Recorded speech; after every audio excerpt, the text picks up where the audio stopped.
વિદ્યાર્થી મિત્રો, સંધાનના આજના સંસ્કૃત વિષયના કાર્યક્રમમાં આપ સૌનું સ્વાગત છે. આજે હું પ્રોફેસર મુકુંદ લાલજી વાડેકર, પ્રાચ્ય વિદ્યા મંદિર મસ વિશ્વવિદ્યાલયમાંથી આવું છું. મારી સાથે છે પ્રોફેસર ડૉક્ટર શ્વેતા અવધૂત જેઝુરકર અને હું department of Sanskrit Pali Prakrit faculty of arts MS university of બરોડામાંથી આવું છું. અને આજે આપણો વિષય છે સંસ્કૃત સાહિત્યનો ઇતિહાસ, એટલે જે આપણે ક્લાસિકલ લિટરેચરના સંદર્ભમાં લેવાનું છે. વાડેકર સાહેબ, સંસ્કૃત સાહિત્ય એ ખૂબ જ વિશાળ એવું સાહિત્ય છે. આમ તો આપણી 5000થી 7000 વર્ષોની ખૂબ મોટી પરંપરા છે.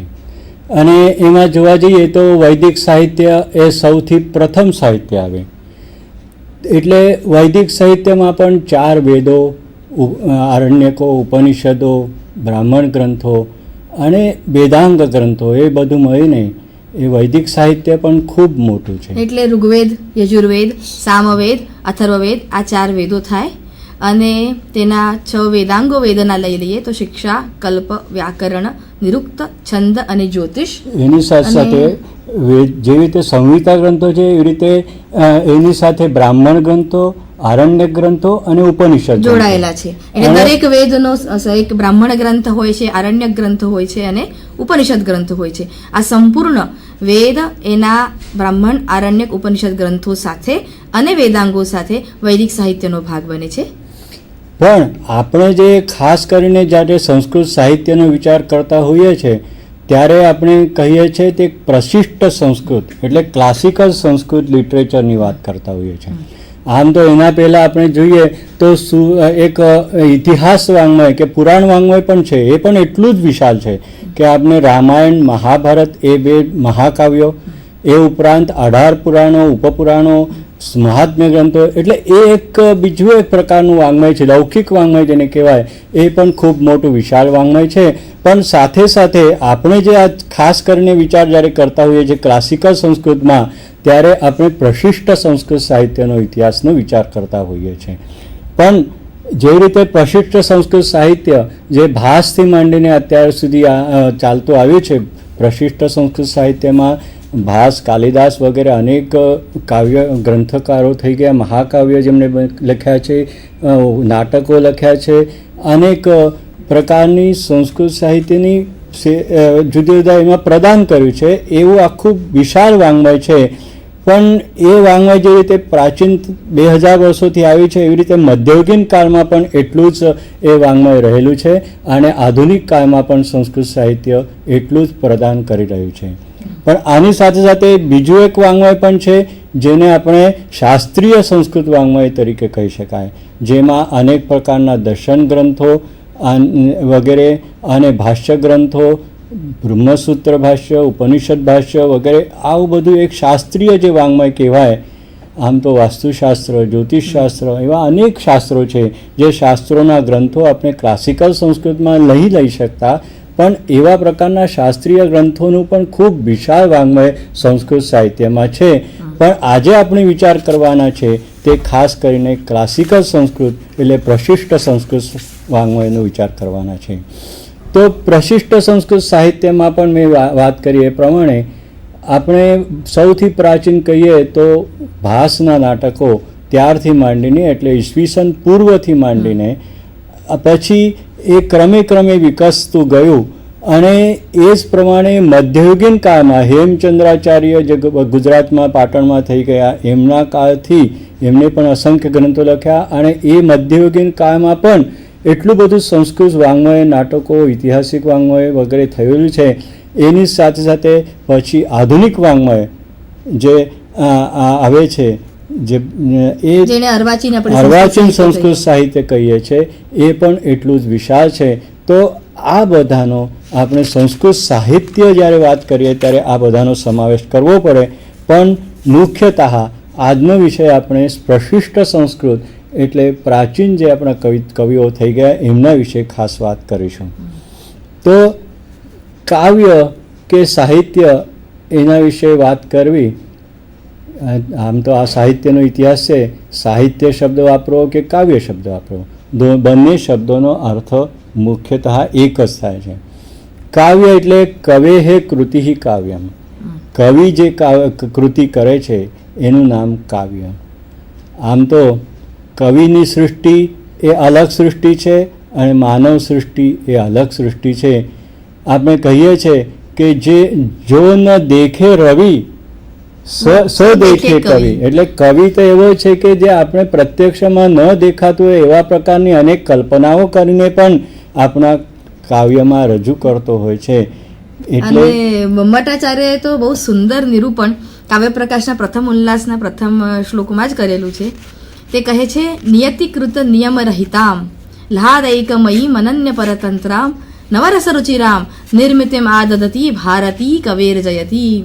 મિત્રો, અર્થ એવો થાય નિયતિકૃત નિયમોથી રહિત, એટલે નિયતિ એટલે નેચર દ્વારા બનાવેલા નિયમોથી જે રહિત છે તેવી કવિની સૃષ્ટિ છે. બ્રહ્માની સૃષ્ટિ કે આ જગત કેવું છે તો એ નિયમોથી બંધાયેલું છે. એમાં ઉપાદાન કારણ છે, નિમિત્ત કારણ છે, કારણોથી બંધાયેલું છે. પણ કવિની સૃષ્ટિમાં તો કોઈ બંધન નથી. કવિ જે ચાહે તે લખી શકે છે અને જ્યારે ચાહે ત્યારે એક સાથે છ ઋતુઓના ફૂલો એક બગીચામાં એ ખીલવી શકે છે. એટલે નેચર દ્વારા જે બંધનો આપણા ઋતુઓને આવે છે તે કોઈ બંધન કવિની સૃષ્ટિને મિત્રો જોવા મળતા નથી. લ્હાદ એકમયમ બીજી વિશેષતા કાવ્ય સૃષ્ટિની છે. એકમયમ લ્હાદ માત્ર ને માત્ર આહ્લાદ કે આનંદ આપનારી છે. ક્યારેય તમે જુઓ કે કરુણ રસ પ્રધાન કાવ્ય હોય, શૃંગાર રસ પ્રધાન કાવ્ય હોય, હાસ્ય રસ પ્રધાન હોય કે પછી રૌદ્ર રસ પ્રધાન હોય, કાવ્ય હંમેશા આનંદ આપતું હોય છે. હા, એ રસ નિર્મિતિ થતી હોય છે, માટે જે તે રસમાં આપણે વહી જતા હોઈએ છીએ. 3 કલાકનું સિનેમા જોયા પછી પણ રડતા રડતા જો કરુણાંત હોય તો બહાર નીકળતી વખતે પ્રજા એ જ કહેતી હોય છે, ખૂબ સુંદર પિક્ચર હતું, મજા આવી. કેમ એવું? કારણ કે રસાનુભૂતિ થતી હોય છે, આનંદને આનંદ આપનારી. લ્હાદ એકમયમ. ત્રીજું ગુણ છે એનો અનન્ય પરતંત્રામ. કોઈના પર પણ એ નિર્ભર નથી, ડિપેન્ડન્ટ નથી, ઇન્ડિપેન્ડન્ટ છે. એટલા માટે કવિ ઇન્ડિપેન્ડન્સ ભોગવે છે, એ માણે છે, માટે એને જેવું લાગે છે તેવી રચનામાં તે મૂકી શકે છે. બ્રહ્માની સૃષ્ટિમાં એવું નથી. એટલે કાવ્ય સૃષ્ટિ અને બ્રહ્માની સૃષ્ટિ બેની તુલના કરીએ તો મમ્મટ કે છે કવિ ચડિયાતો છે, કારણ કે બ્રહ્માની સૃષ્ટિને તો નિયમો છે, કવિની સૃષ્ટિને કોઈ નિયમો નથી. ચોથું છે નવરસ રુચિરામ. બ્રહ્માની સૃષ્ટિમાં તો મિત્રો 6 જ રસ છે: મધુર, આમ્લ, લવણ, કટુ, તિક્ત અને કષાય. આ 6 રસો જોવા મળે છે, ટેસ્ટ આપણે જેને કહીએ છીએ. પણ કવિની સૃષ્ટિમાં તો 9 રસ છે. શૃંગારથી માંડીને શાંતોપી નવમો રસા. આ 9 રસથી ભરેલી એવી આ કાવ્ય સૃષ્ટિ 6 રસવાળા બ્રહ્માની સૃષ્ટિ કરતા ચડિયાતી એટલા માટે છે કારણ કે 6 રસ આપણને નહીં ગમે. ખારું ગમે, ખાટું ગમે, તીખું ગમે, કડવું ગમે, આ પ્રશ્ન નિર્માણ થાય. પણ આ 9 રસ જ્યારે આસ્વાદ થતો હોય કે ક્યાંય મૂકેલા હોય કે આપણે વાંચનમાં આવે કે એ સ્ટેજ પર ભજવાતા હોય ત્યારે એ વાચક મિત્રોને કે જોનારા મિત્રોને આનંદ જ આપતો હોય છે. માટે નવરસ રુચિરામ. આવી કવિની ભારતી એટલે કવિની વાણીનો જય જયકાર કરીને મમ્મટાચાર્ય કહે છે, માટે કવિની સૃષ્ટિ એ બ્રહ્માની સૃષ્ટિ કરતા ચડિયાતી છે. આ કાવ્ય વિશે એક સ્પષ્ટીકરણ આપવામાં એક એવી રીતે પણ કહેવામાં આવે છે કે કોઈ પણ વસ્તુ કેવી હોય તો કવિ કેવી રીતે જુદી જ રીતે કહેતો હોય છે. આમ સુકાયેલા લાકડા જેવો કેમ ઊભો છે એવું કોઈ કહે તો એ કંઈ કવિતા જેવું ના લાગે. શુષ્ક કાષ્ઠ શુષ્ક કાષ્ઠ તિષ્ઠત્યગ્રે. આમાં જે શબ્દો છે ને એમાં જો કે એમાં બધા જ કઠોર વ્યંજનો છે, શુષ્ક, કાષ્ઠ અને બધા. પણ એ જ વસ્તુ સુકાયેલા લાકડાની માફક સામે ઊભો છે એ કહેવાના કરતાં જો કવિ કાલિદાસ જેવો કોઈ કવિ હોય તો એ જ વસ્તુને અલગ રીતે કેવી રીતે મૂકે છે તે જુઓ. નીરસ તરુરીવ. શુષ્કની બદલે નીરસ શબ્દ વાપર્યો. શુષ્ક કાષ્ઠ, કાષ્ઠની જગ્યાએ તરુ શબ્દ વાપર્યો. બધા સૌમ્ય શબ્દો. તરુરીવ વિલસતી. તિષ્ઠતીના બદલે વિલસતી શબ્દ વાપર્યો અને અગ્રેના બદલે વિલસતી પુરતઃ શબ્દ વાપર્યો. એટલે નીરસ કેટલું સરસ લાગે. નીરસ તરુરીવ વિલસતી પુરતઃ. આને કહેવાય કાવ્ય. આમ તો કાલિદાસ જ્યારે કહેતો હોય ત્યારે આ કોઈ સામાન્ય વ્યક્તિ હોય તો નદી તો સમુદ્રમાં જઈને મળવાની, સમુદ્રમાં જ જવાની ને. પણ કાલિદાસ જ્યારે કહેતો હોય ત્યારે એ કહેતો હોય કેવી રીતે કે સાગરમ વર્જયિત્વા કુત્ર મહાનદી અવતરતી. એટલે એ જ વસ્તુને કવિ જ્યારે કહેતો હોય ત્યારે અલગ શૈલીમાં અને ખૂબ કાવ્યમય પદ્ધતિથી કહેતો હોય છે. એ કાવ્યનું મહત્ત્વ છે. આ કાવ્યની વ્યાખ્યા, કાવ્યનું મહત્ત્વ, કાવ્યનું અલગપણું, એ બધી વાત કર્યા પછી આપણે કાવ્યના પ્રકારો વિશે જોઈએ. કાવ્ય આમ તો બે પ્રકારનું સંસ્કૃત સાહિત્યમાં કહેવામાં આવેલું છે. એક તો શ્રવ્ય કાવ્ય અને બીજું દૃશ્ય કાવ્ય. શ્રવ્ય કાવ્યનો અર્થ કે જે શ્રવણ દ્વારા, એટલે આપણે સાંભળીને જેનો આનંદ માણી શકીએ એવા કાવ્યો, એને શ્રવ્ય કાવ્યો કહેવાય. શ્રવ્ય એટલે શ્રવણ ઇન્દ્રિય, કાનથી આપણે સાંભળીને જેનો આનંદ માણી શકીએ. અને દૃશ્ય કાવ્ય એ બીજો પ્રકાર એવો છે કે જેમાં આપણે દૃશ્ય એટલે સામે આંખોથી જોઈ શકીએ. જેવી રીતે નાટક છે, ધારો કે તો નાટક ભજવાતું હોય અને એનો આપણને આનંદ માણીએ, એને દૃશ્ય કાવ્ય કહી શકાય. પણ નાટક એટલે એક જ પ્રકારનું નાટક નથી. આપણે ત્યાં તો રૂપકોની અનેક મોટી પરંપરા છે, આગળ જતાં આપણે વાત કરીશું.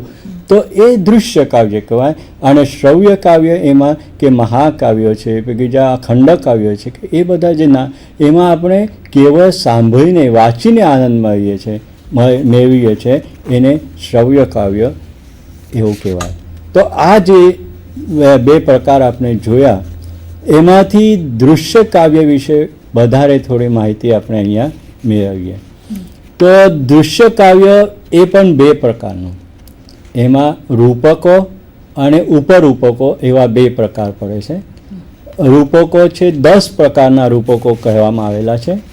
આપણા સંસ્કૃત સાહિત્યમાં નાટકને રૂપક એવું કહેવામાં આવે છે. આપણે જનરલી સામાન્ય રીતે આપણે નાટક એવી વાત કરીએ છીએ, પણ નાટક એ તો એનો એક પ્રકાર થયો. જુદા જુદા પ્રકારના રૂપકો એને કહેવાય કે જે નાટકની પરિભાષામાં આવે છે. એવા આ 10 પ્રકારના કહેલા છે. મુખ્યત્વે રૂપકો એ છે નાટક, પ્રહસન, ભાણ, વ્યાયોગ, સમવકાર, ઢીમ, ઇહામૃગ, ઉત્સૃષ્ટિકાંક, વીથિ, પ્રહસન. આ 10 પ્રકાર. એટલે આ કોઈ એક એકાંકી છે, કોઈ જુદા પ્રકારના, એટલે એમાં અનેક પ્રકારના જે પ્રકારો છે એના વિષયથી સાહિત્ય દર્પણ વગેરે ગ્રંથોમાં વિશેષ પ્રકારે માહિતી આપેલી છે. અને આપણા સંસ્કૃત સાહિત્યમાં આવા બધા જ પ્રકારના રૂપકો આપણને પ્રાપ્ત થાય છે. એવી જ રીતે ઉપરૂપકો પણ 18 પ્રકારના સંસ્કૃત સાહિત્યમાં કહેવામાં આવેલા છે. એમાં નાટિકા, ત્રોટક, ગોષ્ઠી, સટ્ટક, નાટ્યશ્રાસક, પ્રસ્થાન, ઉલ્લપ્ય, કાવ્ય, પ્રેંખણ, રાસક, સલ્લાપક, શ્રીગદિત, શિલ્પક, વિલાસિક, દુર્મલ્લિકા, પ્રકરણી, હલ્લીસ, મણિક. આ હું થોડોક જરા ઉતાવળથી કહું છું, કારણ આપણે ઘણું બધું આગળ જતાં વાત કરવાની છે. એટલે રૂપકો અને ઉપરૂપકો વિશે થોડી માહિતી મેળવ્યા પછી આપણે થોડુંક આગળ જઈએ. આમ તો કાવ્યની વ્યાખ્યા જોઈ, કાવ્યના પ્રકારો, દૃશ્ય શ્રવ્ય જોયા. આમાં શ્રવ્ય કાવ્યની વાત કરવાની બાકી રહી. આપણે દૃશ્ય કાવ્યની વાત કરી, તો શ્રવ્ય કાવ્યમાં પણ 3 પ્રકાર આવે છે: ગદ્ય કાવ્ય, પદ્ય કાવ્ય અને મિશ્ર કાવ્ય. ગદ્ય, પદ્ય અને મિશ્ર. સંસ્કૃતમાં ગદ્યને પણ કાવ્ય કહેવામાં આવેલું છે. અને એવું કહેવાય છે કે ગદ્યમ કવિના નિકષમ વદંતી, એટલે ગદ્ય લખવું હોય તો સૌથી અઘરું, એવું સંસ્કૃતમાં માન્યતા છે. તો ગદ્ય કેવા પ્રકારના? તો એમાં પણ 2 પ્રકાર: કથા, આખ્યાયિકા. એ મુખ્યત્વે 2 પ્રકાર પાડવામાં આવે છે. એક કથા એટલે જે કાલ્પનિક હોય તે કથા, અને આખ્યાયિકા એટલે જે કોઈક ઐતિહાસિક તથ્ય ઉપર આધારેલી હોય, એને હર્ષચરિત જેવી રીતે છે, કાદંબરી ઉદાહરણ તરીકે કથા લેવામાં આવે છે. આધુનિક કાળમાં અનેક પ્રકારના ગદ્ય કાવ્યો વધારે લખાય છે. એમાં નવલિકા, જુદા જુદા પ્રકારના કથાઓ વગેરે લખાય છે, ઉપન્યાસો લખાય છે. એને પણ આપણે ગદ્ય કાવ્યમાં મૂકી શકાય. એવી રીતે પદ્ય કાવ્ય જે છે છંદોબદ્ધ હોય છે, અને એમાં મહાકાવ્ય અને ખંડ કાવ્ય એ 2 પ્રકાર મુખ્ય છે. મહાકાવ્યમાં જે વિષય વસ્તુ હોય છે તે ઇતિહાસ કથોદ્ભૂતમ, એટલે કોઈ ઇતિહાસના આધાર પર, કોઈ પુરાણ કથા ઉપર આધારિત એવા પ્રકારનું એવું કથાનક હોય છે. અને ખંડ કાવ્ય અથવા ઉર્મી કાવ્ય, જેમાં કલ્પનાનો વિલાસ વધારે હોય છે. કાલિદાસનું મેઘદૂત અથવા ઋતુસંહાર એ આવા પ્રકારના ખંડકાવ્યોના છે. આના ઉપરાંત આપણી પાસે અનેક પ્રકારના મુક્તકો, એટલે જેમાં એક એક શ્લોક પણ બહુ મહત્વનો હોય ને અલગ પ્રકારનો અર્થ કહી જતો હોય. અનેક લહરીઓ છે, અનેક શતકો છે, એવા પ્રકારના સ્તોત્ર વાંગ્મય છે આખું. એવા પ્રકારના દરેક શ્લોક જાણે સુભાષિત જેવું કામ કરતું હોય. ભર્તૃહરિના શતકત્રય છે, એવા અનેક શતકો છે, અનેક સ્તોત્રો છે, એ બધા મુક્તકમાં આવે એવા પ્રકારના હોય છે. ત્રીજું એક વાંગ્મય છે, આપણે ગદ્ય વાંગ્મય જોયું, એમાં ગદ્યની વાત હોય, પદ્ય જેમાં છંદોબદ્ધ હોય. હવે ત્રીજું એક વાંગ્મય છે જેને મિશ્ર વાંગ્મય, એટલે જેમાં ગદ્ય પણ હોય અને પદ્ય પણ હોય, વચ્ચે વચ્ચે શ્લોકો પણ આવતા હોય, એવા પ્રકારના કાવ્યને મિશ્ર કાવ્ય અથવા ચંપુ કાવ્ય. અને એમાં ચંપુ કાવ્યના પણ અસંખ્ય ઉદાહરણો આપણા છબીનાથ ચક્રવર્તીએ તો આખું ચંપુ કાવ્યનો ઇતિહાસ નામનો આખો પૂરેપૂરો ઇતિહાસ આપેલો છે. તો એવા મિશ્ર એવા ચંપુ કાવ્ય પણ આપણે ત્યાં ઘણા બધા, જેમ કે વિશ્વગુણાદર્શ ચંપુ છે, નલચંપુ છે, એના પ્રાચીન એવા ઉદાહરણો છે. તો આ બધા શ્રવ્ય કાવ્ય નામના વિભાગમાં આવે છે, જેમાં ગદ્ય કાવ્ય છે, પદ્ય કાવ્ય છે અને મિશ્ર કાવ્ય છે. આ કાવ્યનું આપણે વ્યાખ્યા જોઈ, એના પ્રકારો જોયા, પણ કેટલીક વાર એવું કે આ કાવ્યનું પ્રયોજન શું, એ પ્રશ્ન ઉપસ્થિત થાય છે કે કારણ કોઈ એનું મહત્વ શું છે. એનાથી પ્રયોજનમ અનુદ્દિશ્ય ન મંદોપી પ્રવર્તતે. કોઈ પણ માણસ કોઈ એમાંથી ફાયદો થતો હોય, કંઈક પ્રયોજન એટલે એમાંથી કંઈ સ્વાર્થ સધાતો હોય, આપણને કંઈ મળતું હોય તો જ એ કામ કરવું જોઈએ. એટલે કાવ્યનો ઉદ્દેશ શું, કાવ્યનું પ્રયોજન શું, એના માટે કવિઓએ કારણ હશે કે કવિએ એ કાવ્યની રચના, કવિએ કોઈ સાહિત્ય કૃતિની રચના કરી, તો એની પાછળના કારણો કયા કયા, તો કાવ્યશાસ્ત્રીઓએ એની પણ ચર્ચા કરી છે. આમ તો એવું કહેવાય છે કે બ્રહ્મનો આનંદ વેદાંત ઉપનિષદો દ્વારા આપણને બ્રહ્મનો આનંદ મળે, એટલે બ્રહ્મ તો આનંદમય, આનંદ સ્વરૂપ છે. સત્યમ જ્ઞાનમ અનંતમ કેવા આનંદમ બ્રહ્મ, આનંદમ બ્રહ્મેતિ વેજાનાથ. એટલે બ્રહ્મનું સ્વરૂપ તો આનંદ છે, એટલે વેદાંત દ્વારા તમે જાણી શકો છો. પણ આ કાવ્યશાસ્ત્રીઓ કહે છે કે અમારું કાવ્ય તો એવું છે કે કાવ્ય પણ બ્રહ્માનંદ જેવું, એના સરખું આનંદ આપણને આપી શકે. એટલા માટે એને, એટલે એ કૃતિઓ અઘરા શબ્દોમાં કહી જાય છે, અહીંયા સરળ શબ્દોમાં એ બ્રહ્મને જેવો આનંદ પ્રાપ્ત કરાવનારું એવું આ કાવ્ય હોય છે. અને બીજો એને ઉદ્દેશ, એમને મન્મથાચાર્યની વાત મેન કરશે જ, પણ કાંતા સંમિતતયોપદેશ છે. મોટા મોટા વેદાંતના, મોટા મોટા વિવેક ચૂડામણી આવા મોટા મોટા ગ્રંથો વાંચીને તમને વેદાંત સમજાશે, પણ એના કરતાં એ જ વસ્તુ જો કાવ્યમય પદ્ધતિથી, સારા શબ્દોમાં કાવ્યમય પદ્ધતિથી આપેલું હોય તો એ કાંતા સંમિત ઉપદેશ કહેવાય, અને એ કાવ્ય દ્વારા આપવાનો પ્રયત્ન કવિઓનો હોય છે. અને ત્રીજો પ્રયત્ન જે આપણા નાટ્યશાસ્ત્ર ભરત મુનિએ જેણે કહ્યું છે, એમાં એવું કહ્યું છે કે આ લોકોના મનોરંજન માટે પણ હોય છે. અને આજે તો ઘણું બધું આપણે ટીવી ઉપર ને બધી જગ્યાએ કાવ્ય અને બધા જ આપણે મનોરંજન માટે એનો ઉપયોગ કરતા હોઈએ છીએ. ત્યારે મનોરંજન એટલે કેવા પ્રકારનું, દુઃખાર્તાનામ, શ્રમાર્તાનામ, શોકાર્તાનામ, મનસ્વીનામ. માણસો કેવા છે આજે, આટલા બધા ટેન્શનમાં, તકલીફોમાં છે, એમાંથી કંઈક માણસને આનંદમય.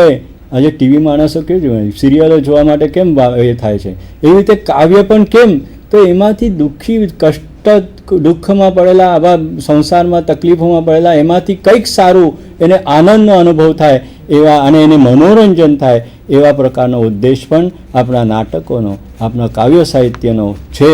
દુઃખાર્તાનામ, શોકાર્તાનામ, તપસ્વીનામ વિશ્રામ જનનમ લોકે નાટ્યમે તદ ભવિષ્યતિ. એ ભરત મુનિનું આશ્વાસન છે આપણા માટે.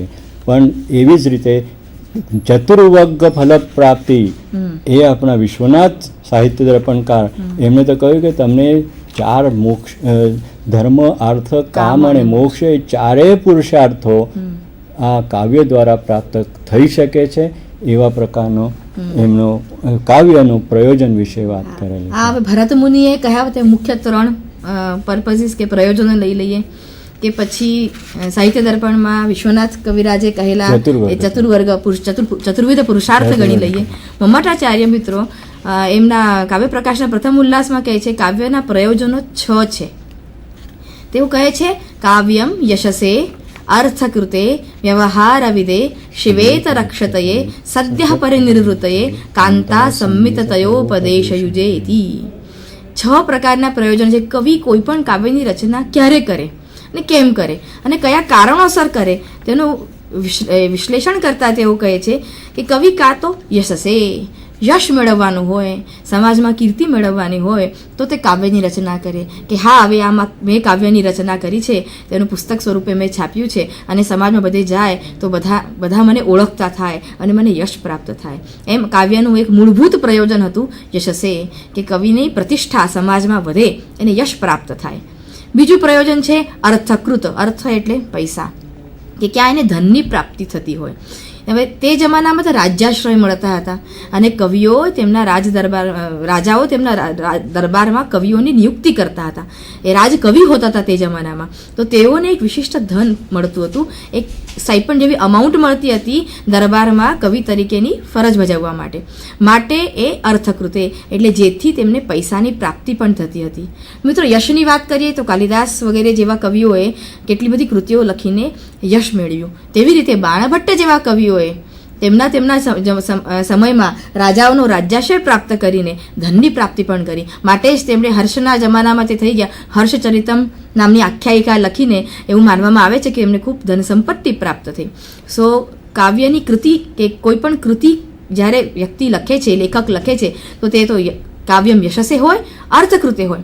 ત્રીજું કહ્યું છે વ્યવહાર વિદે, કે વ્યવહારની જાણકારી આપવા વાળું એવું કોઈ કૃતિ લખવાવાળું, કે આજના જમાનામાં શું ચાલી રહ્યું છે તેનું ધ્યાન જો રાખવું હોય, કે સમાજને તેનાથી જાણકારી આપવી હોય, કે સમાજને નવી ઘડનારી વિધાઓની એમને ઇન્ફોર્મેશન આપવાની હોય તો એ કવિ સાંપ્રત સમયની સમસ્યાઓ લઈને એ કાવ્યની રચના કરે છે કે સાહિત્યની રચના કરે છે. અને એ વ્યવહારની જ્ઞાન આપવાવાળી વિધાઓ એટલે વ્યવહારવિદ, એટલે નોલેજ ઓફ ધ વર્લ્ડલી પાર્લન્સ. આજે જે કંઈ ઘડી રહ્યું છે તે સંદર્ભે રચના કરવી. માટે આપણે જોઈએ છે કે ભ્રષ્ટાચાર પર, કે પછી હિંસા પર, કે પછી તોફાનો પર, કે પછી આજના જમાનાના સાંપ્રત સમયમાં જે દહેજ વગેરે કુપ્રથાઓ છે, કે પછી સ્ત્રી શિક્ષણ, કે પછી નારીનું શોષણ વગેરે જે મુદ્દાઓ છે તે મુદ્દાઓ પર ઘણું બધું સાહિત્ય લખાઈ રહ્યું છે. તે વખતે પણ ક્લાસિકલ એજમાં પણ લખાતું હતું અને એમાં ઉદાહરણો પણ જોવા મળે છે, પણ આજે અવેરનેસ વધી ગયો. એટલે એ સાંપ્રત સમયમાં જોઈએ તો મમ્મટાચાર્ય જે ત્યારે કહી ગયા વ્યવહારવિદની જાણકારી આજે આપણને વધારે જોવા મળે છે. પછી છે ચોથું શિવેત રક્ષતે, શિવ ઇતર રક્ષણ. શિવ એટલે કલ્યાણકારી, that which is auspicious. Shiva ઇતર એટલે જે કલ્યાણકારી નથી તે, એટલે જે ઇવિલ લાવે કે દુષ્ટ લાવે એવી વસ્તુઓ. તો એ દુષ્ટ વસ્તુઓથી રક્ષણ કરવા માટે લખાતું કાવ્ય. જેમ કે મનાય છે કે મયુરે સૂર્ય શતક લખ્યું, તેને લેપ્રસીનો ભોગ બની ગયો, કુષ્ઠ રોગનો ભોગ બની ગયો મયુર, માટે તેણે સૂર્ય શતક એટલે સૂર્યની ઉપાસના કરતું એક શતક કાવ્ય લખ્યું અને સૂર્ય ભગવાને તેનો કુષ્ઠરોગ મટાડી દીધો અને તેના અંગો પાછા મળી ગયા. એટલે આવા શિવ એટલે દુષ્ટ એટલે ઇવિલથી પ્રોટેક્શન આપતા કેટલાય ગ્રંથો સંસ્કૃત સાહિત્યમાં વર્ણવવામાં કે જોવામાં આવે છે. એ શિવેત રક્ષતે. પછી પાંચમું છે સદ્યઃ પરિનિર્વૃત્તિ. સદ્યઃ એટલે ઇન્સ્ટન્ટ, પરિનિર્વૃત્તિ ડિલાઇટ, તાત્કાલિક, વાંચતાની ક્ષણે જ આનંદ આપનારું. માટે મિત્રો આપણે જોતા હોય છે કોઈ કૃતિ આપણે લખાયેલી આપણી સમક્ષ હોય અને એ કાવ્ય કે એ ગ્રંથ આપણે ખોલીને વાંચતા હોઈએ તો વાંચતા અચાનક આપણે હસવા માંડીએ છીએ, કે વિષાદ આપણા મોઢા પર કેટલીક વાર છવાઈ જતો હોય. તો જે ભાવ એ લેખક એ કૃતિમાં લાવવા માગતા હોય વાંચતાની સાથે જ તરત આપણી સુધી પહોંચી જતો હોય છે અને જે તે રસનો આસ્વાદ આપણે તે જ ઘડીએ માણી લેતા હોય છે. તો એ સદ્યઃ પરિનિર્વૃત્તિ, that is giving of instantaneous delight, તાત્કાલિક આનંદ આપવાવાળી. સો કાવ્યના પ્રયોજનમાં જોઈએ તો યશ, અર્થ એટલે ધનની પ્રાપ્તિ, પછી વ્યવહારનું જ્ઞાન કરાવવાવાળું, પછી દુષ્ટમાંથી મુક્તિ કે દુષ્ટમાંથી નિવારણ કરવાની તાકાતવાળું, પછી તાત્કાલિક આનંદ આપવાવાળું, અને છઠ્ઠું પ્રયોજન મમ્મટાચાર્ય કહી ગયા છે, સાહેબે થોડી વાર પહેલાં વાત કરી, કાંતા સંમિતતયા ઉપદેશ્યું છે, કે કાવ્ય કોઈ પણ વસ્તુ કોઈ પણ ઉપદેશ કરતું હોય તો હસતા હસતા કહી જાય છે. એનો ભાવ ક્યારેય કમાન્ડિંગ કે ઓર્ડર આપવા જેવો હોતો નથી કે ના ભાઈ આમ કરો જ, એવું ક્યારેય હોતો નથી. જેવું એક માસ્ટર એના સર્વન્ટને કરે, જેવું એક માસ્ટર એના સેવકને કરે કે ના તારે આ કરવું જ પડશે, એવો ભાવ ક્યારે આપણને સાહિત્યમાં જોવા મળતો નથી. તે કેવો હોય છે તો કાંતા એટલે પત્ની સંમિતતયા ઉપદેશ, એ જેવો ઉપદેશ એના પતિને પ્રેમથી આપે છે સમય જોઈને કે ભાઈ અત્યારે એમનો મૂડ સારો છે ને, સારા મૂડ હોય તો જ વાત કરવી, નહીંતર કામ બગડી જશે. એટલે એ જોઈને જેવી પ્રેમથી વાત કરે છે એનું કામ બની જાય છે. તો કાંતા એટલે પત્ની જેવો ઉપદેશ ધીમે રહીને સરળતાથી સહજતાથી જે ઉપદેશ આપે છે તેવો જ એ કાવ્ય સાહિત્ય કામ કરે છે. સહજતાથી માનવ સમાજ સુધી એની ભાવનાઓ પહોંચાડે છે. સો આવી રીતે મિત્રો આ કાવ્યના પ્રયોજનો આપણે જો આટલી બધી અસંખ્ય કૃતિઓ, આ ક્લાસિકલ લિટરેચર આટલું વાસ્ટ છે, વાઇડ છે અને આટલા બધા લેખકો લખી ગયા, તો આ પ્રયોજનો જો આવરી લઈએ તો મને નથી લાગતું કોઈ પ્રયોજન હવે છૂટી જતું હોય. મહત્વના બધા જ પ્રયોજનો મમ્મટાચાર્યએ તેમના કાવ્ય પ્રકાશમાં આવરી લીધા. વાડેકર સાહેબ, કાવ્યની વ્યાખ્યા જોઈ, કાવ્યના પ્રકારો જોયા અને કાવ્યનું પ્રયોજન પણ જોયું આપણે. પણ હવે આ જે કાવ્ય આખું સાહિત્ય છે, સંસ્કૃત સાહિત્ય છે, એના વિશે અને એમાં આવતા જુદા જુદા કવિઓ વિશે એક સરસ શ્લોક આપણામાં મળે છે. એ આ હું વાંચી સંભળાવું છું, તમને એ ખબર પડશે. યશ્ચાસ ચોરસ ચિકુર નિકુરઃ કર્ણપૂરો મયુરો ભાસો હાસઃ કવિકુલગુરુઃ કાલિદાસો વિલાસઃ હર્ષો હર્ષઃ હૃદય વસતિ પંચબાણોનુબાણઃ કેશાન નૈષા કથય કવિતા કામિની કૌતુકાય.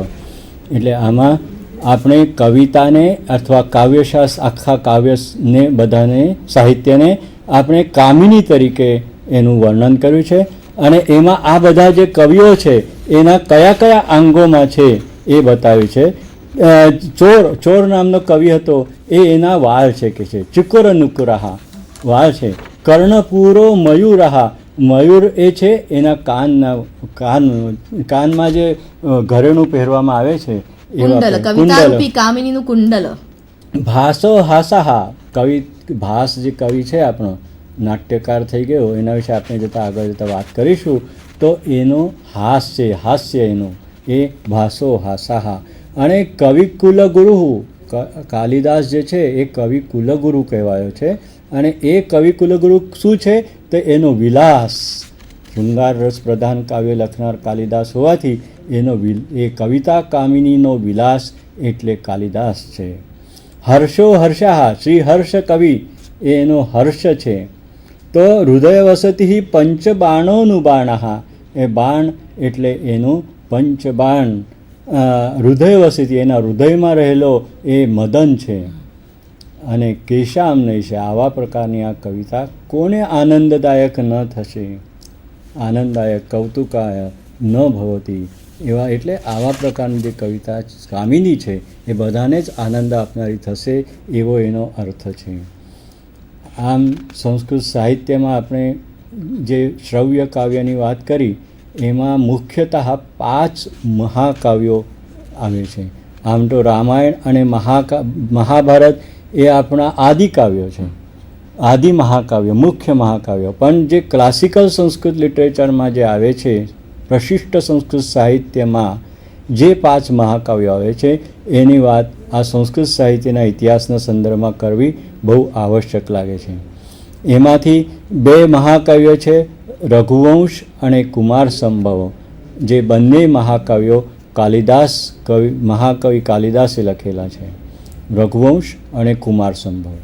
ત્યાર પછી કિરાતાર્જુનિયમ એ ભારવીએ લખેલું છે. શિશુપાલવધમ એ માઘનું કાવ્ય છે, મહાકાવ્ય. અને નૈષધીય ચરિત્રમ એ શ્રી હર્ષનું મહાકાવ્ય છે. તો આ 5 મહાકાવ્યો એ સંસ્કૃત સાહિત્યમાં ખૂબ જ મહત્ત્વના છે. એમાંથી 2 તો કાલિદાસે લખેલા છે.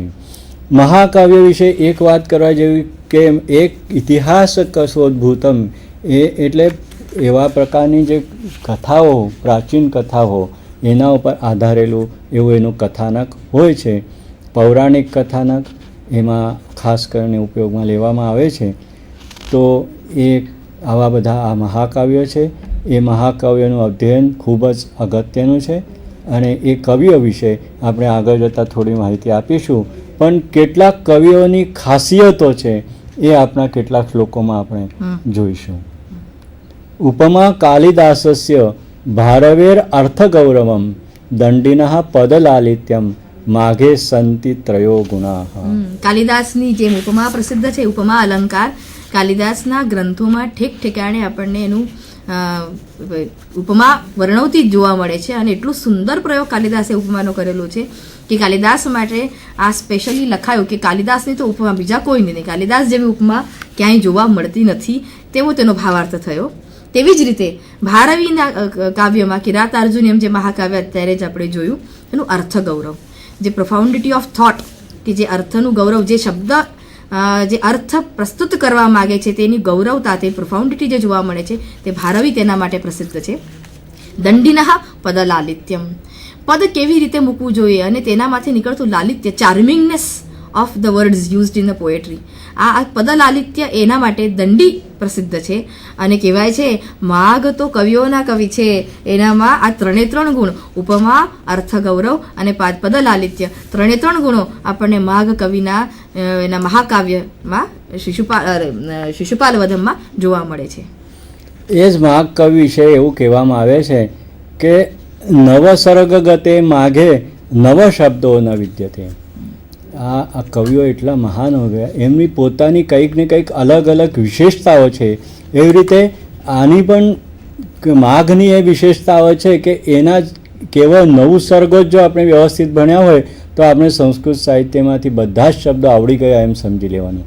આપણે બીજી કોઈ ડિક્શનરી જોવાની જરૂર પડતી નથી. એન્સાઇક્લોપીડિયામાં જેવા શબ્દો વપરાય એટલા છે, બધા શબ્દો એમને વાપરેલા એટલા છે. શિશુપાલ વધમના પહેલા કે 9 સર્ગ આપણે ભણી લઈએ કે વાંચી લઈએ કે સંપૂર્ણ સંસ્કૃત સાહિત્યમાં આવતા સંસ્કૃતના લગતા શબ્દોનું અધ્યયન પૂરું થઈ જાય છે. તેવી એક ઉક્તિ પ્રસિદ્ધ છે માઘ માટે. પછી બીજી એક ઉક્તિ છે, માઘે મેઘે વયમ ગતમ વયાહા, એટલે માઘના શિશુપાલ વધનું અધ્યયન કરવામાં અને મેઘદૂત જે કાલિદાસનું ખંડકાવ્ય છે એમાં અમારું પૂરું આયુષ્ય પૂરું થયું એવું કહેવાય છે. ઉદિતે નૈષદે કાવ્ય ક્વ માઘ ક્વ ચ ભારવી.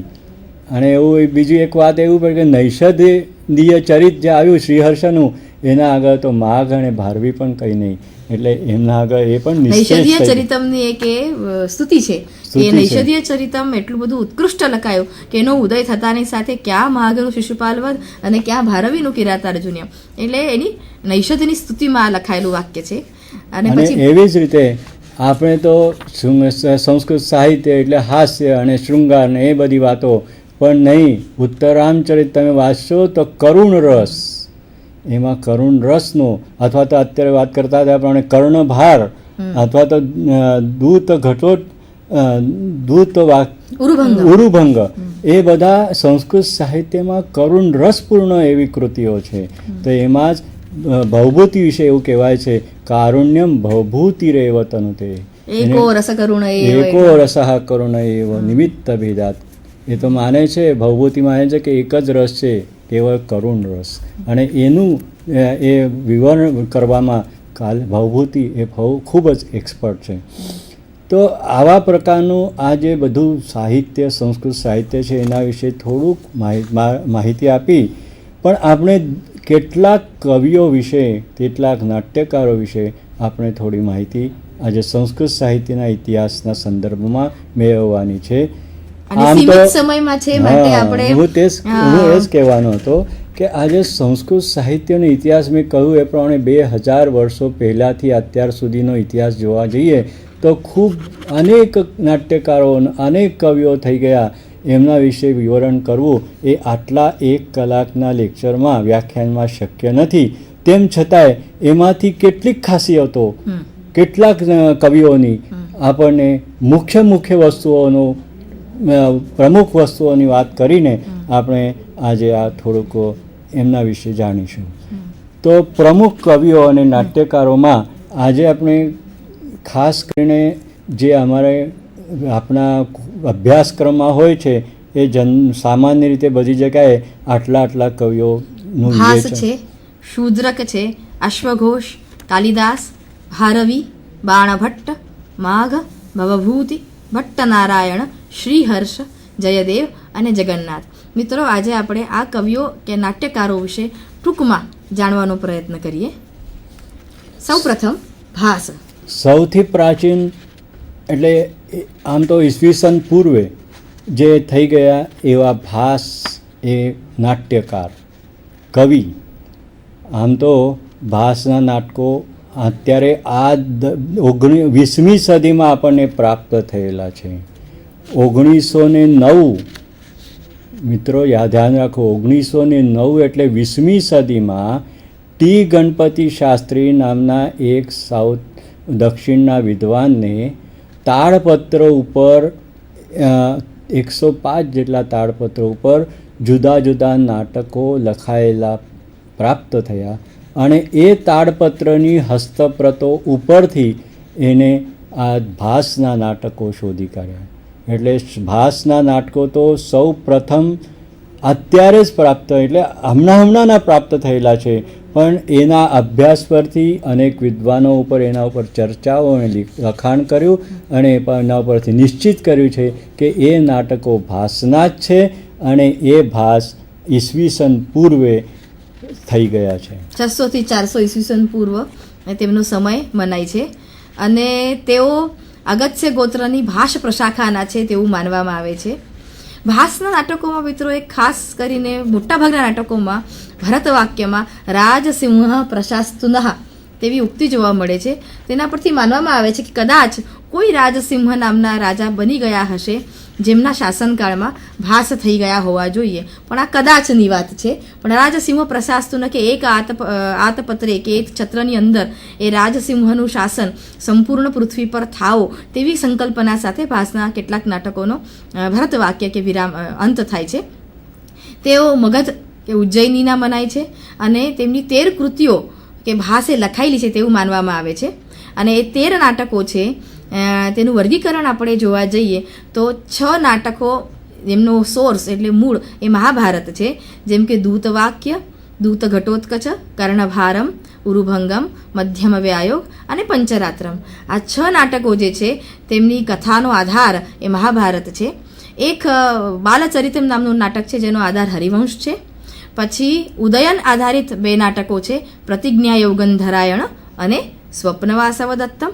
રામાયણ આધારિત 2 નાટકો છે, પ્રતિમા નાટકમ અને અભિષેક નાટકમ. અને કાલ્પનિક વૃત્તાંત આધાર પર એ 2 રોમાન્સ છે, ચારુદત્ત અને અવિમારક.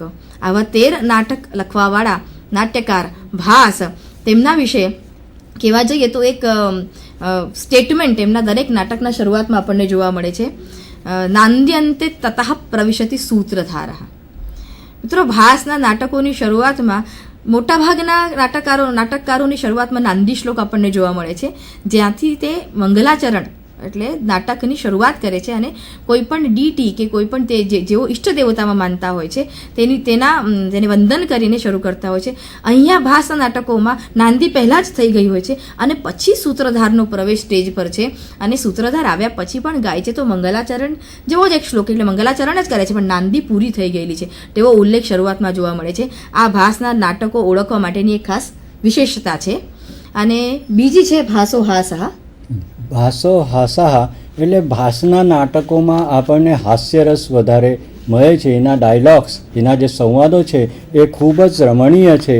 એના સ્વપ્નવાસવદત્તમ વિશે તો કહેવામાં આવેલું છે, ભાસનાટક ચક્રેપી છેકૈશ્ચિપ્પે પરીક્ષિતુમ સ્વપ્નવાસવદત્તસ્ય દાહકો ભૂન્ન પાવકઃ. મિત્રો આજે સમય ઓછો છે, નહીં તો સૂત્રધાર કૃતારંભૈ નાટકૈ બહુભૂમિકૈ સ્વપતાકર યશો લેભે ભાસો દેવકુલૈરીવ એ બધાની વિવેચન કરતાં આપણે ઘણું બધું સમય એક એક નાટ્યકાર કે એક કવિ ઉપર એક કલાક આપણે બોલી શકાય એવું છે, પણ આપણે ઓછા સમયમાં ઘણું બધું વાત કરવાની હોવાથી આપણે થોડો અહીં પૂરું કરીને હવે કાલિદાસ તરફ જોઈએ. શૂદ્રક. આમ તો એવું કહેવાય છે કે આપણા કાવ્યો જે છે એમના સમય વિશે કંઈ નિશ્ચિતતા નથી.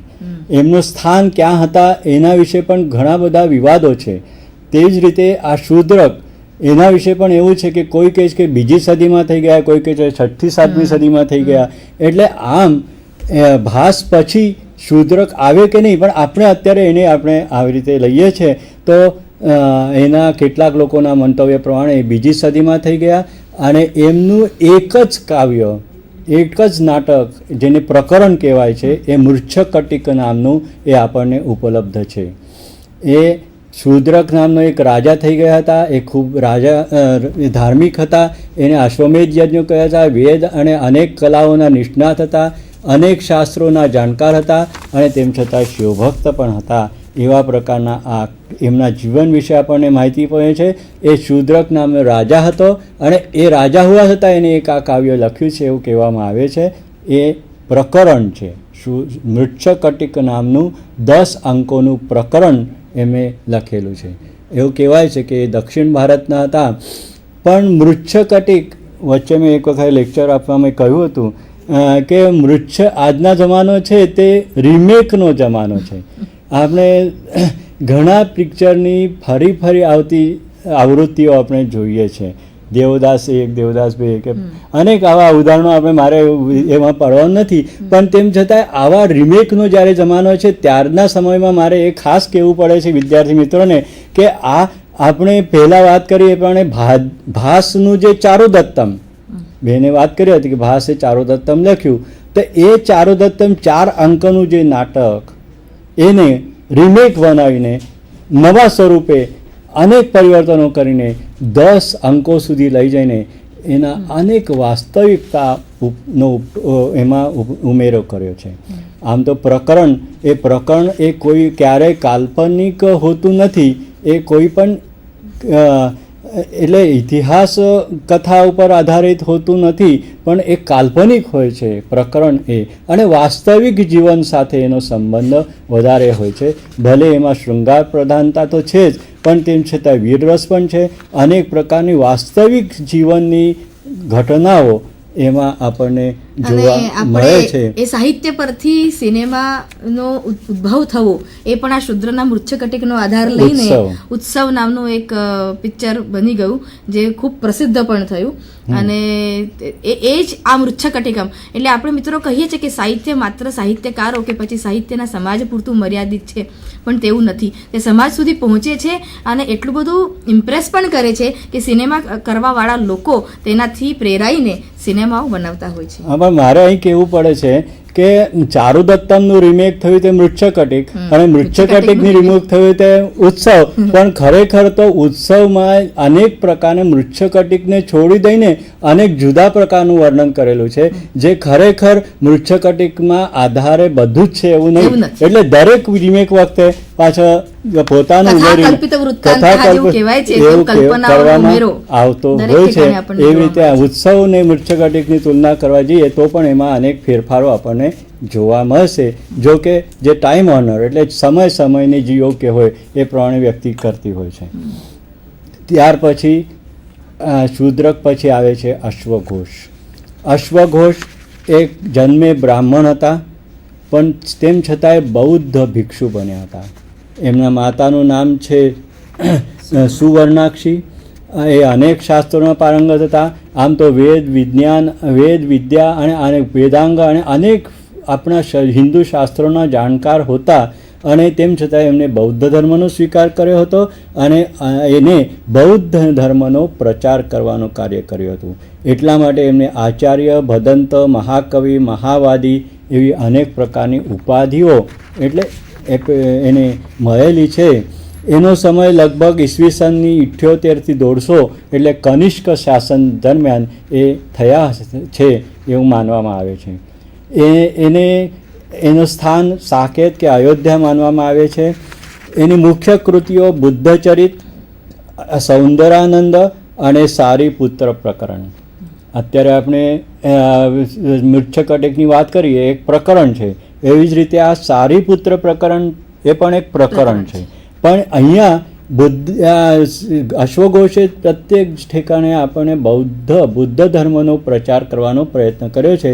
બુદ્ધ ચરિત્રમાં તો છે, સૌંદરાનંદમાં પણ એ જ છે અને સારીપુત્ર પ્રકરણમાં પણ એમણે આ બૌદ્ધ ધર્મનો પ્રચાર કરવા માટેનું એ પ્રકરણ લખેલું છે. તો એનો કાવ્યનો મુખ્ય ઉદ્દેશ જેવી રીતે આપણે અત્યારે અનેક પ્રકારના પ્રયોજનો જોયા તો એ પોતાના કાવ્ય વિશે શું કહે છે? ઇત્યેષા વ્યુપશાંતયેન રતયે મોક્ષાર્થ ગર્ભાકૃતિ. આ મારી કૃતિ છે, આ મારું કાવ્ય છે એ કેવળ ઉપશાંતિ માટે છે. એટલે બૌદ્ધ ધર્મના પ્રચારમાં શાંતિ, ઉપશાંતિ જે કહેવાય એના માટેનું આ કાવ્ય છે. ન રતયે, આનંદ માટે નથી. અને એ શાંતિ પણ કે એ તો મોક્ષાર્થ મોક્ષાર્થ ગરબા, કે જેના દ્વારા મોક્ષ મળે એવા પ્રકારનું કાવ્ય લખનાર એવા અશ્વઘોષ હતા. તેના પછી આવે છે તે કાલિદાસ. કાલિદાસ માટે બહુ પ્રસિદ્ધ શ્લોક છે. ઉપમા કાલિદાસસ્ય ભારાવેરર્થ ગૌરવમ તો આપણે જોયું જ, પણ અહીંયા પુરા કવિનામ ગણના પ્રસંગે કનિષ્ઠિકા અધિષ્ઠિત કાલિદાસ અદ્યાપી તત્તુલ્ય કવેરભાવાત અનામિકા સાર્થવતી બભૂવ. કહેવાય છે પુરા કવિનામ ગણના પ્રસંગે, પહેલાના કવિઓની ગણતરી કરવા માટે આપણે શરૂઆત કરી તો મિત્રો ગણતરી હંમેશા ટચલી આંગળીથી 1 2 3 4 એમ કરતા હોઈએ છીએ. તો કનિષ્ઠિકા અધિષ્ઠિત કાલિદાસ, કનિષ્ઠિકાએ શરૂઆત કરી કે એક કોણ, તો કાલિદાસ.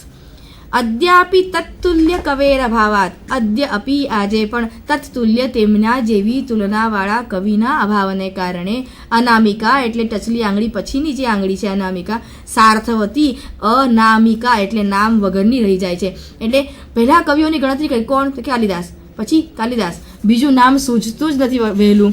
એટલા બધા પોપ્યુલર કાલિદાસ થઈ ગયા ને એટલા એમના ગ્રંથોની ઉચ્ચ કક્ષા છે કે એ અનામિકા એ સાર્થવતી થઈ. આ એક કાલિદાસની પ્રશંસામાં લખાયેલો એક શ્લોક છે. કાલિદાસના જીવન વિશે કહેવા જઈએ તો આમ તો આપણા કવિઓ પોતાના વિશે કંઈ કહેતા જ નથી, ક્યારે થયા, શું થયા, પણ એમના જે કાવ્યો છે એના આધારે આપણે ઘણી બધી જાણકારી મળી શકે છે. એના આધારે આપણે કહી શકીએ કે કેવા હતા. તો આમ તો કાલિદાસ આપણે કહીએ કાલિના દાસ અસ્તિ કશ્ચિત વાઘ વિશેષા, એ કહીને એમે પૂછવામાં આવ્યું હતું કે કંઈક છે કે વિદ્વત્તા છે કે કંઈ તારામાં. એટલે એ બધી વાત બહુ ડિટેલમાં કહેવા નથી માગતો કારણ અહીંયા અત્યારે સમય ઓછો છે, પણ એના ઉપરથી એણે 3 કાવ્યો લખ્યા. તો ત્રણેય કાવ્યો હોય કે એના નાટકો હોય, એમાં એને શિવની સ્તુતિ વધારે કરી છે. કાલિદાસ કહીએ છીએ પણ કાલીના દાસ એટલે કાલીના ઉપાસક હતા એવું ભલે આખ્યાયિકામાં દંતકથાઓમાં કહેવામાં આવતું હોય, પણ એમના કૃતિઓમાં કોઈ જગ્યાએ કાલીની સ્તુતિ કરેલું નથી મળતું.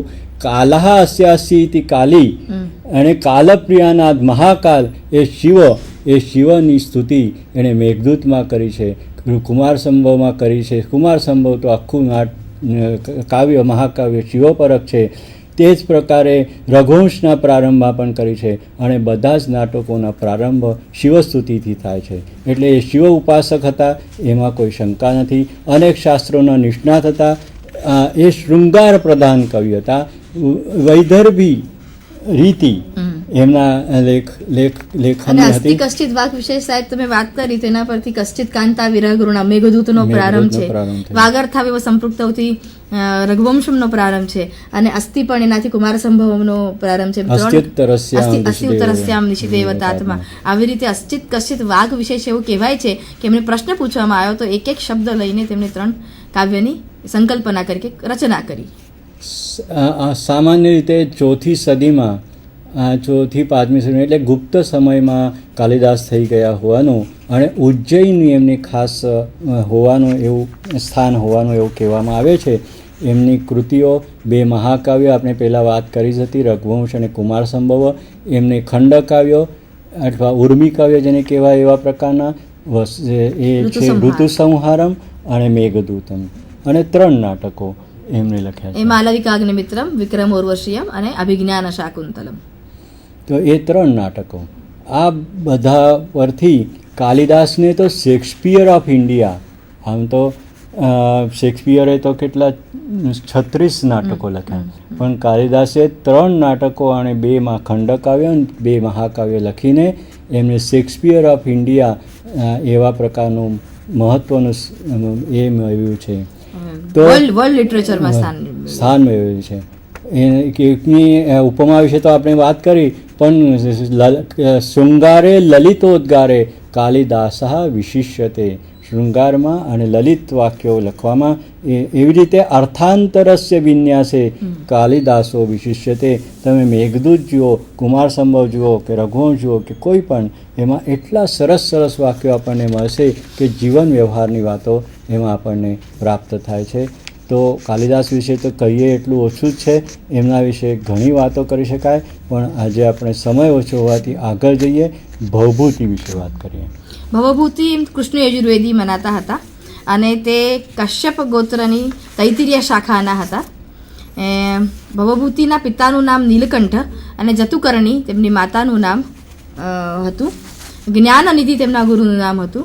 તેમનો સમય ઈસવીસન 700 થી 800 અને સ્થાન એમનું કાલપ્રિયાનાથ કે વિદર્ભ પદ્મપુર એવું મનાય છે. ભવભૂતિએ મહાવીર ચરિતમ, માલતી માધવમ અને ઉત્તરારામચરિતમ એમની આ 3 કૃતિઓ છે. અને જેમ આગળ આપણે વાત કરી કારુણ્ય ભવભૂતિ રેવતનું, તે કે કરુણ રસ પ્રધાન લખવામાં ભવભૂતિનું સ્થાન ઉચ્ચતમ છે. કે પછી એકો રસ કરુણ એવ, કે એક જ રસ ઉત્તરામચરિતમાં તેમને કરુણ પેથોસની હાઇટ આપણને એક ઉત્તરામચરિત નામના નાટકમાં જોવા મળે છે. તેવા આ ભવભૂતિ આ ઈસવીસન 700 થી 800 થઈ ગયા. આપણે અત્યાર સુધી જોયું કે ઘણા બધા કાલિદાસ હોય કે બીજા અનેક કવિઓ કે નાટ્યકારો થઈ ગયા, એમની અનેક કૃતિઓ છે, પણ કેવળ એક જ કૃતિને લખીને સંસ્કૃત સાહિત્યમાં પોતાનું નામ, અને એ પણ શૃંગાર નહીં પણ વીર રસના દ્વારા એ લેનાર અદ્ભુત કામ એવું કરનાર એવા એક ભટ્ટ નારાયણ નામના પણ કવિ નાટ્યકાર આપણે ત્યાં થઈ ગયા, જેમનું જે શાંડિલ્ય ગોત્રના હતા એમને મૃગરાજ લક્ષ્મણ એવા પ્રકારનું એની એક એને ઉપનામ છે. નિશા નારાયણ એવા પ્રકારનું પણ એનું એક ઉપનામ છે. એ લગભગ 7મી સદીના પૂર્વાર્ધમાં થઈ ગયા એવું કહેવામાં આવે છે. મૂળ કનોજના હતા, પણ છતાંય બંગાળમાં આદિસુર રાજાના રાજ દરબારમાં તેઓ હોતા એવું કહેવામાં આવે છે. એમની એક જ કૃતિ, અને એ છે વેણી સંવાર, 6 અંકો મહાભારતના દ્રૌપદી વસ્ત્રાહરણ પર આધારેલી છે. એક આદર્શ નાટક અને વીરરસપૂર્ણ એવું અભિનવગુપ્ત અને અનેક આનંદવર્ધન જેવા કવિઓએ, એવા સાહિત્યકારો પણ જેની અનેક સ્તુતિ કરેલી છે. તો આવા પ્રકારનું સંસ્કૃત સાહિત્ય જેમાં માઘ વિશે પણ કહી શકાય, ભારવી વિશે પણ કહી શકાય એમ છે, પણ આપણને સમય ઓછો છે. જયદેવ એ કવિ ગીત ગોવિંદ એને જે ગીતિકાવ્ય લખ્યું એ પણ એક ખૂબ જ એમાં એ ગેયતા, એની મધુરતા, એમાં શૃંગાર રસ, એના વિશે પણ ઘણી બધી વાત કરી શકાય. શ્રીહર્ષની પણ વાત છે. જગન્નાથ પંડિત પણ અનેક લહરીઓ, અનેક કૃતિઓ જેણે લખી છે. આવા જગન્નાથ પંડિત આપણે ત્યાં એક ઉત્કૃષ્ટ સાહિત્યકાર તરીકે થઈ ગયા. આવું આ સંસ્કૃત સાહિત્ય જે આપણે જોયું એ પ્રમાણે ખૂબ વિશાળતાથી ભરેલું છે. સંસ્કૃત સાહિત્યની વિશાળતા વિશે તો કેટલી વાતો કરીએ એટલી ઓછી છે, પણ એ જ પ્રમાણે કેવળ ખૂબ મોટું સાહિત્ય છે એટલે સારું છે એવું નથી, પણ એમાં એની વિવિધતા પણ છે. એમાં નાટકો છે, એમાં લહરીઓ છે, એમાં દૂતકાવ્યો છે, એમાં શતક કાવ્યો છે, એમાં સપ્તશતી છે, શું નથી એમાં મહાકાવ્યો છે, આધુનિક કાવ્ય છે, પ્રકરણો છે, અને કેટલા જે જીવન સાથે સંકળાયેલા તત્વજ્ઞાન હોય કે જીવન સાથે સંકળાયેલા બધી વસ્તુઓ હોય, એ બધાનું વિવેચન, વિવરણ અને જેમાં મળે એવા પ્રકારનું સાહિત્ય સંસ્કૃત સાહિત્ય. આજના જમાના સુધી લઈ આવી તો રેડિયો નાટકો સુધીની પરંપરા તો એ એક સંસ્કૃત સાહિત્ય કેવળ પુરાકથાઓ કે પૌરાણિક કથાઓ પર આધારેલું છે એવું નહીં, પણ કેટલીક જે કાલ્પનિક પણ છે, કેટલીક વાસ્તવિકતા સાથે અને ઇતિહાસ સાથે પણ એનો એટલો જ સંબંધ છે. એ વિવિધ શૈલીથી ઘડાયેલું છે. એમાં જુદા જુદા રીતિઓ, છંદો, અલંકાર, વ્યાકરણ, સંવાદ, વસ્તુગ્રથન, એ બધા દૃષ્ટિથી, એ કલાઓની દૃષ્ટિથી પણ આપણે એનું એ જીવન વ્યવહાર અને તત્વજ્ઞાનની તો વાત એમાં આવે જ છે, પણ સાથે સાથે આપણને એટલું જ આનંદ પણ, મનોરંજન પણ એ આપણને કરે છે. એવા પ્રકારનું આ સંસ્કૃત સાહિત્ય છે. એ સંસ્કૃત સાહિત્ય આજે પણ એટલું જ સાંપ્રત કાળમાં પણ થાય છે. તો એવા સાંપ્રત કાળમાં અનેક કવિઓ, અનેક વિષયો, આધુનિક વિધાઓ પણ, જુદા જુદા પ્રકારો પણ એમાં આવે છે. સંસ્કૃત ભાષા એ એક અમૃત ભાષા છે, એ સંજીવની છે. એનું સાહિત્ય બીજા સાહિત્યને સંજીવની આપે છે, એને નવું જીવન પ્રદાન કરે છે. એવા પ્રકારનો સંસ્કૃત સાહિત્યનો કેટલોક પરિચય અને આપણે આ જો ગ્રંથ વાંચવા હોય તો કૃષ્ણમાચાર્યનું હિસ્ટ્રી ઓફ સંસ્કૃત લિટરેચર લઈ લઈએ, કે પછી આપણે માધવદાસ ચક્રવર્તીનું short history of Sanskrit literature લઈ લઈએ, કે HR અગરવાલનું short history of Sanskrit literature, અથવા સંસ્કૃત સાહિત્યનો ઇતિહાસ જેમાં professor Mukund Wadekar, doctor Uma Deshpande, doctor Jaydev Jani, Yogesh Oza સાહેબ અને હરિપ્રસાદ જોશીના આ 5 વોલ્યુમનો ઇતિહાસ છે. અને બીજું જ સુરેશ દવેનું અમદાવાદથી જ પ્રકાશિત થયેલું પુસ્તક છે. મિત્રો, આટલા પુસ્તકો વાંચો તો આ બધા સાહિત્યકારો વિશે આપણે ઘણી જાણકારી મળીને કૃતકૃત્યતાનો અનુભવ થાય છે કે આપણું આટલું રિચ સાહિત્ય છે જેમાંથી ઘણું મેળવી શકાય. આ સાથે આજનો આપણો સંસ્કૃત સાહિત્યનો ઇતિહાસનો આ 1 કલાકનો સંધાનનો કાર્યક્રમ પૂરો થાય છે. ધન્યવાદ.